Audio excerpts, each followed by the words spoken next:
Hello everybody, I'm Filippo, and I would like to say that I'm very, very happy to be here, very excited that it's the first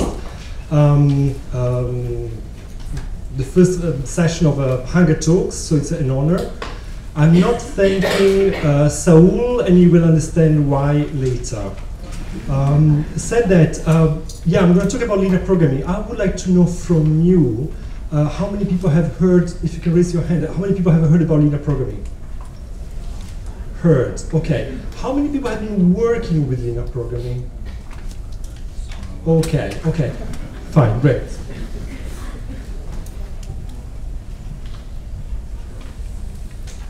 So I have organized my presentation being told that, but from Saul, that I don't want to thank about that would have been just a small group of people, and would have been very, interactive and stuff like that. And on top of that, I was told that I should have found some kind of link between linear programming and food security, which is not really my field. So that's why I don't want to thank Saul for that. Maybe for other things, but not for this one. So what I've done here, I've put the objective, and I think that you are in a much better position than me, once you have seen the potential of linear programming, to contribute and say, oh wow, maybe I can use it for this or that. So that would be the challenge of at least my presentation. Said that I also put the key question. I think I can talk instead of about this, the key question about how to use linear programming in treating and nutrition. Basically, the key question is how is possible to design cheaper formulation for lipid-based, ready-to-use foods. I've got here some samples, but I'm pretty sure who does not have ever heard about these products. Okay, fine. Fulfilling predefined nutrient requirements using region-specific foods which are culturally acceptable and processed with locally available technologies. So this is going to be the key question I'm trying to pick up again at the end of the presentation, see if we have managed to answer a little bit to this question. The other question would be for you, actually, how to use this tool in food security. So first of all, what is it linear programming? Linear programming is a mathematical modeling to optimize operations. In fact, it's part of operational research. And very common in life, it has been used in the World War II, actually to optimize the war interventions on behalf of the US country. But after that, in 1947, actually, George Danzig and John von Neumann has been first publishing about linear programming. Next, please. Now, the use is massive. I just put here just three little examples. It's used for airlines crew scheduling, telecommunication, oil refining and blending, and so forth. But there are a lot of applications in operational research. Now, in nutrition, this is interesting. George Stigler in 1945 published on applications of linear programming in zootechnique, and then later Smith in '59 about human dietetics. Now, Anderson is actually 1983 who applies linear programming to something related to hunger. You can see on the left side this paper, this benchmark paper. Now, we have got in this room at least 1, 2, 3 people, at least, who are really, really strong, much stronger than me in linear programming. So I asked them, André Briand, Alain Ferguson, and Andy Seal to help me if there is some important point that I miss out in this area. Please, next. Now, nutrition got so late, also definitely because of the lack of important tool like the computers. So as soon as the computer arrived, somehow there is an increase of publications in nutrition, not only nutrition, about it. Today it's possible just to use an Excel sheet, and that's what I want to show you actually. So we can go to the next slide. So I would like to show you a very petty example, how to design a meal based on rice and beans with these three nutritional constraints: energy between 400 and 600 kilocalories, protein minimum 15 grams and maximum 100 grams. This is an example, pretty renowned because it's been André Briand, the first one who has been put it online to explain how linear programming is working. So, and I'm trying to avoid to go into something like that. So, you're in Excel now, pretty simple. We wanted to answer now 3 questions about the whole general introduction.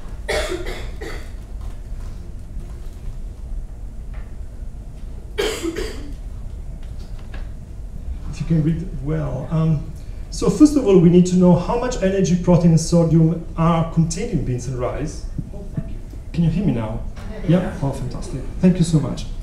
So we want to know how much energy, protein, and sodium there are contained in beans and rice, and then we want to know how much rice and beans we have to mix, we have to blend in order to get those nutritional constraints, in order to get the cheapest formulation, the cheapest blend. And then we're also going to just touch where to find the food composition data which can be reliable. So I hide this part, and I put here the data about the food composition. You can see there is energy, protein, and sodium. Sorry, the format is slightly can be improved. You can see there is sodium, energy, and the cost of the product. And now the second question we want to answer is how much. Let me see if this is going to work. How much rice, beans we need to have to fulfill the constraints. Okay, I want to show you how this works. You must have in your software this add-in, which is embedded in Excel. You just open it, and then you tell the computer, the software, that you want to have.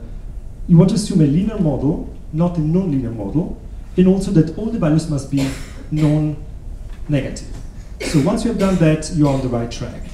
So what you want to do is to set like a target cell, which is your cost. You want to have the cheapest formulation. So you click here, and you say that this is the important target of your operation. You want to have the cheapest cost. So as you can see there, is the cost for rice and beans. Then you make sure that this is minimum, that you want to have the cheapest one, not the most expensive.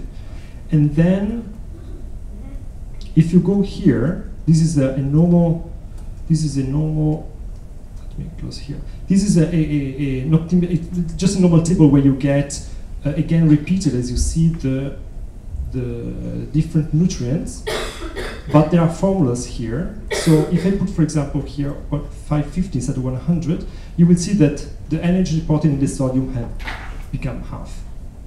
So I put it back to 100, and again for bits. Is everybody with me, or is it? Yeah. Okay. A little bit emotional, so if I start to go too fast. So what I say to the software is that I want to have these 2 cells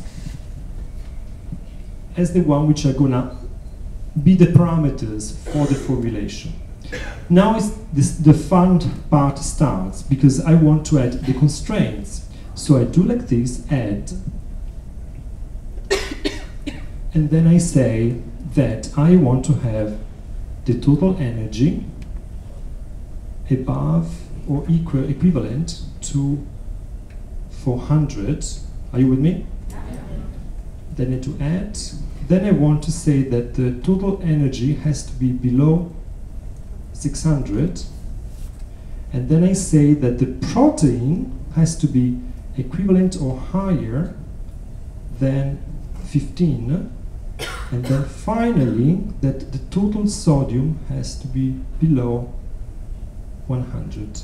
I say OK, and as you can see, I get here the constraints. We are all together, right? So I just click solve, and automatically I get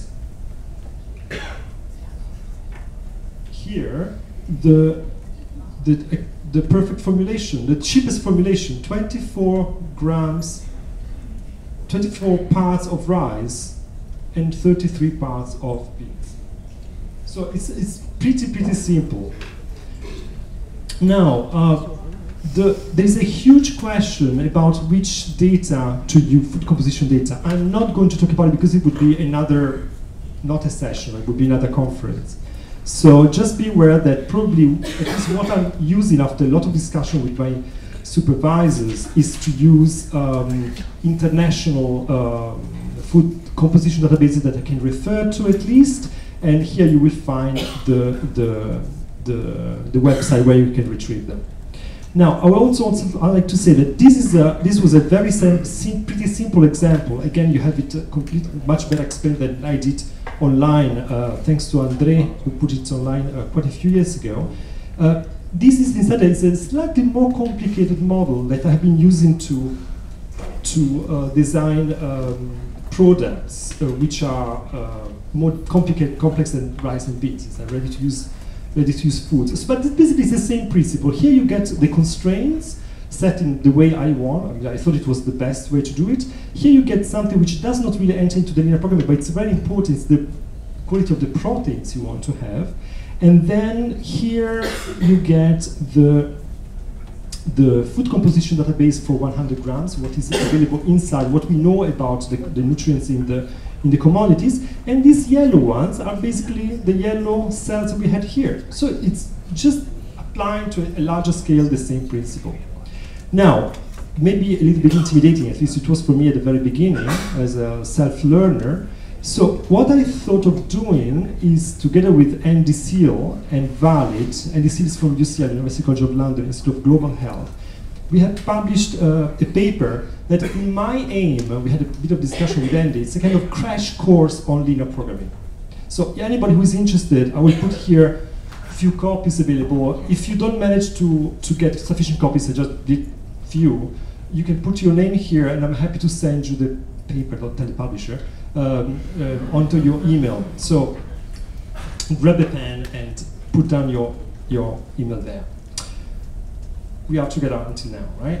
So we can go back to the presentation and try to put this into context now. So you can easily understand that this has got n applications in so many fields, not only nutrition, but I mean, that's what we are talking about today. So I thought of sharing with you how, together with Valid and UCL, we have been thinking about the design, replication, and the trial of lipid-based ready-to-use foods to manage undernutrition. You see here that the first thing is to identify the food ingredients and the food composition data that about the ingredients you want to use in your product, because after all, that's the most important thing, even if you want to have a cheaper product. Once you've done that, you need to know what are the nutrient recommendations for the kind of malnutrition you want to tackle. Is it chronic? Is it moderate? Is it SAM? You know what malnutrition you want to use, then you have to find out what are the nutrient recommendations. You transform them into the mathematical constraints that you just saw before. You put them into the linear programming. And then once you get the product, you produce a prototype, small batch, small scale, and then you go and test out there the acceptability and the safety. That's very, very important. Randomized controlled trials are very expensive, so you want to be sure before getting into the randomized controlled trial that it's acceptable and safe. Again, if you want to have, we can talk about it either later, or if you want to get the papers about it, just contact me. So, for the food security people here in the room, I thought that maybe this would have been interesting. I would like to share with you the vision that we have in Valid, at least. We know that the formulation based on milk powder and peanut butter, the super famous plum peanut, has been working very, very well, more or less throughout the world. Even if the ones who have been reading some papers, there have been some issues in some other parts of the world. Plus, milk powder is very, very expensive. So we are thinking, but of course we have quite a few doubts about quite a few aspects, and we can talk about it later. that maybe there could be kind of regional approach for this kind of products, again, to make them cheaper and more acceptable for the specific regional groups. So, for example, for Eastern Africa, we have developed, and we are still testing on children and adults, a ready-to-use food based on soy, sorghum, and maize. For adults, it has gone through already successfully through the acceptability and safety clinical trial. There is a publication I can share with you, done with MSF in Kenya, and now it's going to go for the clinical effectiveness in Zimbabwe. That's why I'm very happy that my Zimbabwean friends are here. And then we have been already testing the acceptability, again with success, of another formulation based on soy, rice, and lentils. We did it in Sri Lanka. It was a fantastic work in Islam of Colombo. And now it's going to be, I think it's going to be tested for effectiveness with action against hunger in Bangladesh, unless I'm wrong. Not anymore. Okay, so you know more than I do. Okay, I'd be curious to know why, but yeah, that's for later. And then we have been testing another formulation in Vietnam together with IRD. We did just the production phase. I know that they're testing some other product. I don't know what are the ingredients, but anyway, there are something which have been done also in Vietnam for that region. So huge potential also for probably for producer farmers. There are some opportunities there. Probably you are the expert who can really see some opportunities for this.